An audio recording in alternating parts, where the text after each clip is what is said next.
naapektuhan kasi yung pamilya ko ng recession sa States. Na-lay off si Papa. Kaya bigla kaming napabalik dito sa Pilipinas. Naisip ko rin naman na dalawin si Lola Magda. Miss na miss ko na kasi siya eh. Alam mo, akala ko hindi na tayo magkikita. Ako din, Calvin. Hanggang ngayon, hindi ko pa rin napapataw ng sarili ko dahil sa nangyari sa atin. Akong dahilan kung bakit tayo naghiwalay. Huwag mo sisihin sa sarili mo. Wala ka namang kasalanan dun eh. Alam mo, wala ka namang choice kundi mag-migrate. Alam mo, Calvin, I really tried looking for you when I was in the States. Sinubukan kong tawagan ka, pero I think you changed your number. Calvin, sobrang na-miss kita.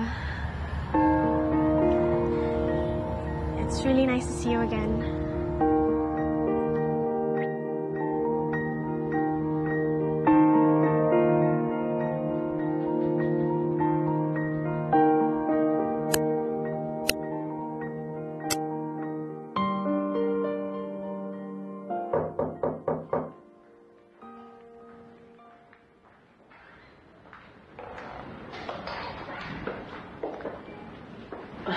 Christy, nabisita ka? Meron lang akong kailangang itanong sa'yo. Pinapatanong ni Natalia. Ano yun? Nakikipagsabwatan ka ba kay Doktora Paulina?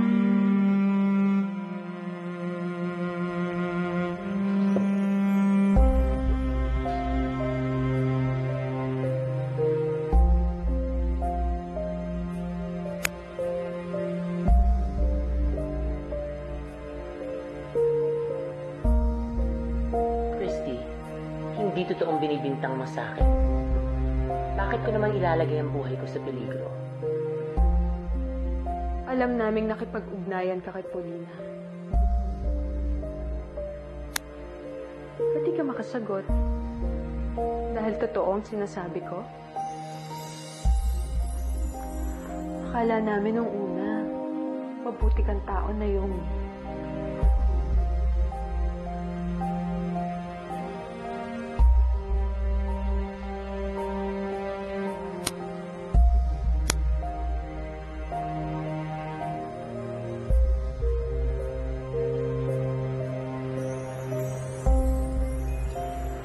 Do you miss this?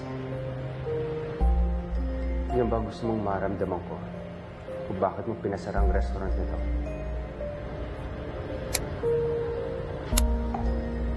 Ipinasara ko to dahil kaya kong ipasara. Dahil ako ang may-ari. At kung gusto kong ipasara, ipapasara ko. Hindi ko kasabot si Paulina. Maniwala ka sa akin. Malaki ang ginugol ko rito. Ako nag-ayos ng mga staff natin dito. Ako nag-alaga ng mga customer natin. Ako gumawa ng recipe. Pera ko ang pinambayad dito.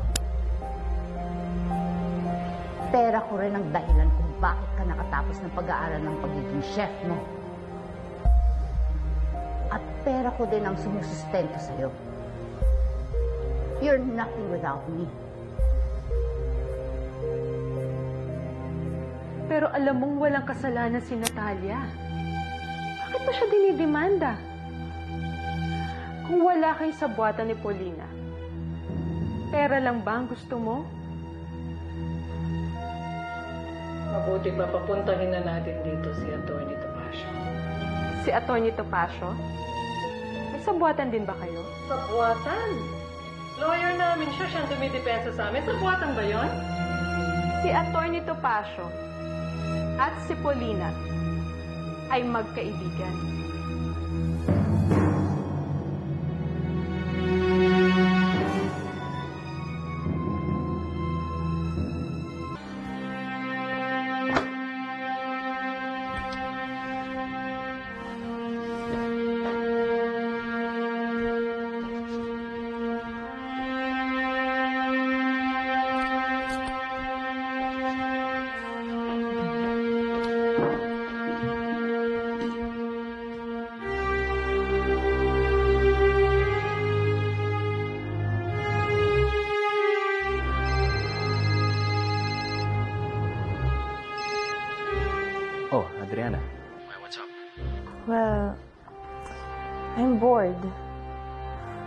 Stefano.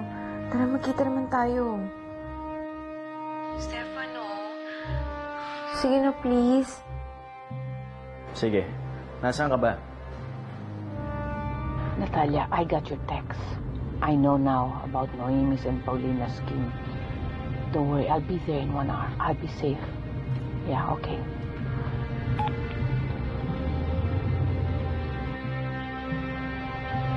I was nothing without you.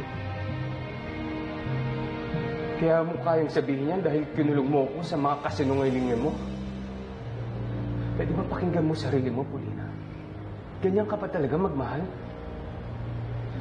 Paulina, ang taong totoong nagmamahal, kailanman hindi naghihintay ng kapalit. Sinasabi mo lang yan dahil nakuha mo ng lahat sa akin. Hindi, Paulina. Nasabi ko yan dahil ganyan ako magmahal. Alam mo pare, mahirap yung sitwasyon mo eh. Ang babaeng mahal mo at ang pinsan mo magkalaban sa kaso. Eh, alam na ba sa pamilya nyo na tinutulungan mo yung kalaban ni Dr. Natalia? Hindi pa nga eh. Tsaka pagka nalaman nyo ng pamilya ko, lalo na ng mama ko, magagalit yun.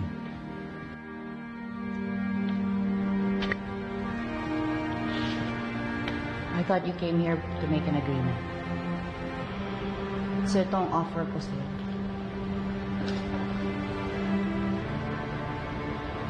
Ibabalik ko tong restaurant mo. Kung iiwan mo si Natalia. At mangako ka sa akin na susubukan mo mabuulit ang pagsasama.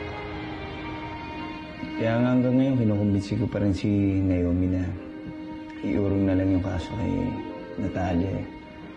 Dahil sa totoo lang, inosente naman yung tao.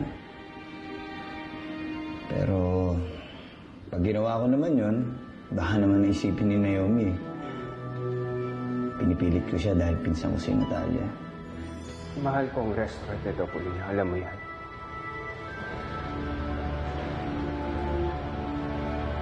Malaking bahagi ng buhay ko ang ginugol ko rito.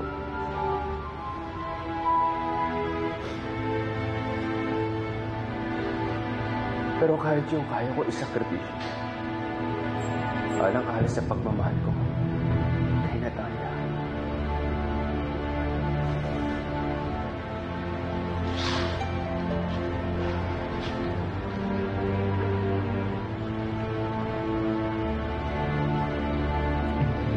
Kung gano'n, hindi ko ibabalik itong restaurant mo.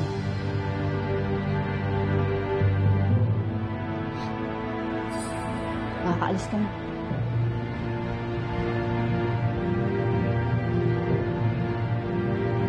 Umalis ka na.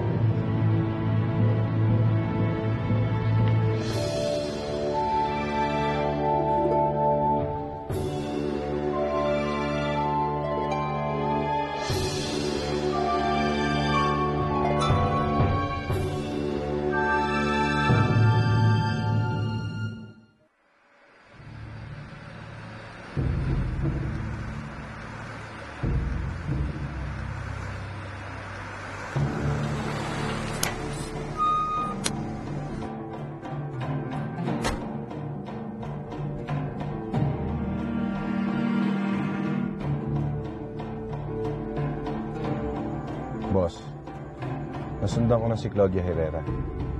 Alam ko na kung saan matatagpuan si Ma'am Natalia. Sige.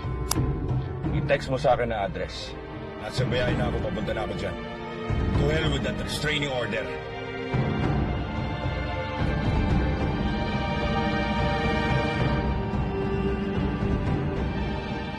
Gusto kong ipakilala sa'yo ang aking apo. Lagi kang kinukwento ni Lola at Lola, pati na dun si Calvin. Magkakilala kayo ni Calvin? Kausapin mo si Carl. Kumbinsin mo siya na bawiin ang restraining order nila laban sa akin. Handa si Paulina na mandamay ng iba para sa paghihiganti niya. Ganun katindi ang pagmamahal niya sa'yo. Just leave my family alone. Ang pamilyang ito, ay pamilya ko na rin. And nothing pleases me more than making you miserable. Kung nagpaganda ka, papansinin ka ng mga tao at makikita nila kung gaano ka kabait.